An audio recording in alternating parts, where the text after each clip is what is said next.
ആഗ്രഹിച്ച് ഇവിടെ വന്നതാണ്. കഴിഞ്ഞ വർഷം തന്നെ ഞങ്ങളുടെ കൂട്ടുകാരി എഴുതിയപ്പോഴത്തേക്കും ഞങ്ങൾക്ക് ഭയങ്കര ആഗ്രഹം തോന്നി വന്നതാണ്. നല്ലൊരു എക്സ്പീരിയൻസ് ആണ് മൊത്തത്തിൽ. നമുക്ക് ഒരുപാട് കോണ്ടാക്ട്സ് കിട്ടും, നമുക്ക് ഒരുപാട് എക്സ്പോഷർ കിട്ടും. അങ്ങനെ എല്ലാം കൊണ്ടും വളരെ ജേർണലിസം സ്റ്റുഡൻസിന് വളരെ നല്ലൊരു എക്സ്പീരിയൻസ് ആണ് മീഡിയ സെല്ലിൽ വർക്ക് ചെയ്യുന്നത്. ഞാനിവിടെ മീഡിയ സെല്ലിൽ 15 കുട്ടികളെ സെലക്ട് ചെയ്തതിൽ ഭാഗ്യവശാൽ ഞാൻ അതിലൊരു അംഗമാണ്. ഞാനിവിടെ IFFKയുടെ മീഡിയ സെല്ലിൽ വർക്ക് ചെയ്യുവാണ്. ഇവിടെ പ്രധാനമായിട്ടും നമ്മൾ മീഡിയ സെല്ലിൻ്റേതായിട്ടുള്ള പ്രവർത്തനങ്ങൾ, നമ്മൾ പ്രസ് റിലീസ് ഗവൺമെൻറ്റിൻ്റെ ഭാഗത്തു നിന്നുള്ള PRയുടെ ഭാഗത്തു നിന്നുള്ള പ്രസ് റിലീസിൻ്റെ എല്ലാം ക്യൂറേഷനും അതോടൊപ്പം തന്നെ മീഡിയ പാസിൻ്റെ ക്യൂറേഷനും കാര്യങ്ങളുമാണ് ഞങ്ങളിവിടെ പ്രധാനമായിട്ടും നോക്കുന്നത്. പിന്നെ IFFK വരുമ്പോൾ പല സൈറ്റ്സിൽ പല സ്റ്റേജസിൽ പോയി അത് കവർ ചെയ്യുന്ന ഡ്യൂട്ടിയും ഞങ്ങളുടേതാണ്. ഞാൻ 2022 മുതൽ IFFKയിൽ വരുന്നുണ്ട്.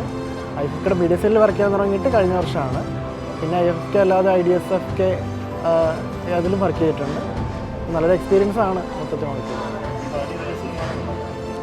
സിനിമ കാണണം, എന്നാലേ നമുക്ക് അതിനെക്കുറിച്ച് എഴുതാൻ പറ്റുള്ളൂ. അപ്പോൾ അതിൻ്റെ കൂടെ നടക്കണമെന്നാണ് ഇഷ്ടമായി. എൻ്റെ വീട് ആലപ്പുഴയാണ്. ഞാൻ പഠിച്ചു, ഇപ്പോൾ ജോലി ചെയ്യുമായിരുന്നു, അത് റിസൈൻ ചെയ്തു. ഇപ്പോൾ ഇങ്ങനെ ഫെസ്റ്റിവലിൽ വർക്ക് ചെയ്യുകയാണ്.